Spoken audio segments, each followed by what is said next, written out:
আসসালামু আলাইকুম। আমরা কিছু দেশীয় পর্যটক সেই ঠাকুরগাঁওয়ের খুনিয়া দিঘি সেখানে উপস্থিত হয়েছি। এই যে সেই খুনিয়া দিঘি, দিঘিটা আপনারা ভালো করে দেখুন। দিঘিটা কিন্তু বৃত্তাকারী, প্রায় অনেক বড়, সুনীল পানি, ভিতরে মনে হয় মাছের চাষ করা হয়েছে। কোয়া না এটা। আর এই যেখানে কি করছে, খুনিয়া দিঘি মুক্তিযুদ্ধ স্মৃতিস্তম্ভ। এই যে গেটটা আমরা ভালো করে একটু দেখি, আমরা ভিতরে যাব। এই যে আমার সাথে হুমায়ুন কবির যে বসে রইল, নামেই না, হুমায়ুন নামও, অনেক ইতিহাস এখানে জড়িয়ে আছে। এই জায়গাটা কি কারণে বিখ্যাত আমরা সেটা একটু জানবো না। আমরা খুনিয়া দিঘি আসলাম, একটা দিঘি, খালি কি দিঘি এটা, এর কোনো ইতিহাস আছে না? অবশ্যই ইতিহাস আমরা তোমাদের সাথে একটু শেয়ার করব। খুনিয়া দিঘি এমন একটা দিঘি যেখানে অনেক আত্মা কাঁদে। কাদের সেই আত্মা?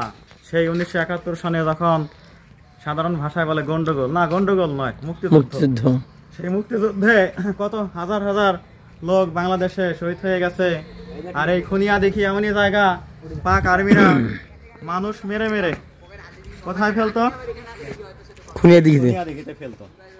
খুনিয়া দিঘিতে কত যে রেকর্ড করে ফেলেছে, খারাপ রেকর্ড করে ফেলেছে সেই পাক আর্মিরা। আজও আমরা খুব কষ্টের সাথেই সেসব কথা বন্ধুরা স্মরণ করি। সেই তাদের সেই স্মৃতিকে ধরে রাখার জন্যই এখানে এই যে এই ভাস্কর্যগুলো তৈরি করা হয়েছে, মনুমেন্ট তৈরি করা হয়েছে। এই যে ভাস্কর্য, এই যে ভালো করে দেখে দেন এটা। আর জনসাধারণের বসতি এখান থেকে একটু দূরে একটা বিশাল মাঠ দেখতে পাচ্ছি। নন্দ ভাই দেখাচ্ছেন ওই মাঠটা, নন্দ ভাই, ধান ক্ষেত, নিবিড় ফসলের ক্ষেত, আর তার পাশেই কিন্তু এই খুনিয়া দিঘি। মানুষ খুন করে করে নির্বিচারে হত্যা করে এই পুকুরে ফেলে দেওয়া আর মজা উল্লাস করা পাক আর্মিরা কি করেছো তোমরা, তাই না ভাই? আর্মিরা কি খারাপ রেকর্ড তোমরা করেছো। আর তোমাদের সেই খারাপ রেকর্ডের স্মৃতি কিন্তু দেখার জন্য যেখানে খুন করেছো সেখানেই কিন্তু আমি হুমায়ুন কবির, হাবিবুর রহমান নান্দ ভাই, আর ওই যে বিখ্যাত পর্যটক বাংলার আয়ুব আলী ভাই, সবাই কিন্তু আমরা এখানে আসছি তোমাদের কুকীর্তি দেখার জন্য। নিন্দাবাদ তোমাদেরকে। বাংলাদেশ স্বাধীন হয়েছে, স্বাধীনতা সংগ্রাম জানাই তোমাদেরকে। হ্যাঁ, ধিক্কার জানাই। আর বাংলাদেশ টিকে থাকুক পৃথিবীর বুকে, যুগের পর যুগ, শতাব্দীর পর শতাব্দী আমাদের বাংলাদেশ স্বাধীন হয়েছে, স্বাধীনই থাক। আর যেন দ্বিতীয়বার পরাধীন না হয় এই বাংলাদেশ। আমরা মাতৃভূমিকে রক্ষা করব যে কোনো মূল্য দিয়ে, যথাসাধ্য চেষ্টা করে। আর খুন হতে দেব না। আর যেন দ্বিতীয় খুনিয়া দিঘি বাংলাদেশে না হয়। খুনিয়া দিঘি দেখতে আসা, ঘুরতে আসা বড় কষ্টের কথা। তোমরা তো মনে করো খুনিয়া দিঘি বিনোদন করতে আসছি না, এখানে অনেক কষ্টের ইতিহাস লেপ্টে আছে এই খুনিয়া দিঘির সাথে। আমরা সেই কষ্টের কথা বলার জন্য, বোঝানোর জন্য এসেছি। আমার তো মনে হয় রাতে এখানে আত্মারা ঘোরাফেরা করে, হয়তো দেখে মানুষ ভয় পাবে। মৃত মানুষ যাদেরকে হত্যা করা হয়েছে নির্বিচারে, তাদের সেই আত্মা প্রেতাত্মা হয়। আমার কথা না, মনীষীরা, বড় বড় জ্ঞানী লোকেরাই বলে। প্রত্যক্ষ ভয়ের শিকার হয়েছে অনেকেই। আত্মারা এসে ঝাঁক বেঁধে মিছিল করে, এরকম ঘটনা অনেক আছে। মানুষের হাতে অনেক জায়গায় ভয় পায়। এখানে আসলেও হয়তো সেরকম কিছু ফেস করা লাগতে পারে। কত পর্যটক, এই যে পর্যটক আসছে, ইয়ং পর্যটক আসছে এখানে। কোন স্কুলে পড়ো তুমি? স্কুলে পড়াশোনা করো? কোন ক্লাসে? ক্লাস 1 এ পড়ে। 1 এর ছাত্র, সেও খুনিয়া দিঘি দেখতে আসছে। আমার ছেলের মতো। এই বাচ্চা যখন বড় হবে সে কিন্তু এই ইতিহাস জানবে, সে কিন্তু গর্জে উঠবে পাকিস্তানের বিরুদ্ধে, বলবে আর চাই না পাকিস্তান, পাক পবিত্র করব বাংলার স্থান। আর বাংলাদেশকে অপবিত্র হতে দেওয়ার সুযোগ নাই।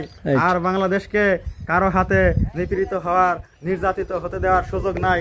আমার বাংলাদেশ রক্ষার দায়িত্ব কিন্তু আমাদেরই। বাংলার দামাল ছেলেরা, তোমরা প্রস্তুতি নাও বাংলাদেশকে যেন কেউ আর ধ্বংস করতে, ওই মিয়ানমার বা অন্য যেই আসুক না কেন, তোমরা গর্জে উঠবে, মেশিন গান হাতে নিয়ে, রাইফেল, পিস্তল, বন্দুক হাতে নিয়ে যথাসাধ্য দুর্বার আন্দোলন গড়ে তুলবে। না কি বলেন নান্দ ভাই? হ্যাঁ। তা ভিডিও অনেক লং হয়ে যাচ্ছে, তোমাদেরকে চারপাশের ভিউ মোটামুটি ভালোই দেখালাম। নান্দ ভাই এখন একটা জিনিস তোমাদেরকে দেখাবেন। উনি এই যে একটা খুনিয়া দিঘি স্মৃতিস্তম্ভ ফলক এখানে স্থাপন করা হয়েছে। কাদের কাদের খুন করা হয়েছে তাদের নাম, না ভাই?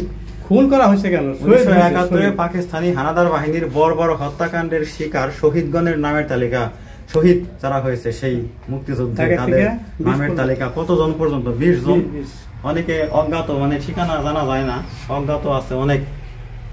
এখানে দেখা যাচ্ছে ভবানন্দপুরের লোক রয়েছে, রাঙ্গাটুলির লোক, চোপড়া, মাধবপুর, খঞ্জনা, বালিহারা, নয়নপুর, ঘুরিয়া, কাজিগাঁও, রানী শঙ্কর, কুমুরিয়া, ঘুনিয়া, এ সমস্ত জায়গার লোক কিন্তু এখানে শহীদ হয়েছে।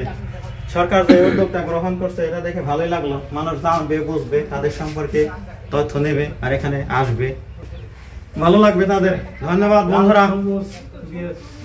পরিশেষে বলি, আমি এই ভিডিওটা এখানেই ক্লোজ করে দিতে যাচ্ছি। আপনারা অবশ্যই চ্যানেল সাবস্ক্রাইব করবেন, লাইক করবেন, কমেন্ট করবেন, আর আগামীতে সুন্দর সুন্দর আপডেটেড ভিডিও পাওয়ার অপেক্ষায় থাকবেন। সবাই ভালো থাকুন। নান্দ ভাই ভিডিও ধারণ করলেন, তিনি একজন বিশিষ্ট ব্যবসায়ী এবং বড় ট্রাভেলার, ভারত ভ্রমণ করে এসেছেন, তাকে অসংখ্য মোবারকবাদ জানাই। তাকে খুনিয়া দেখিতেও আমি নিয়ে আসতে পারছি। তা ভাই, আমাদের আগে বলি ভাই বছরা খুনিয়া দেখি নাম হলো কেন, আপনি একটু বলেন ভাই।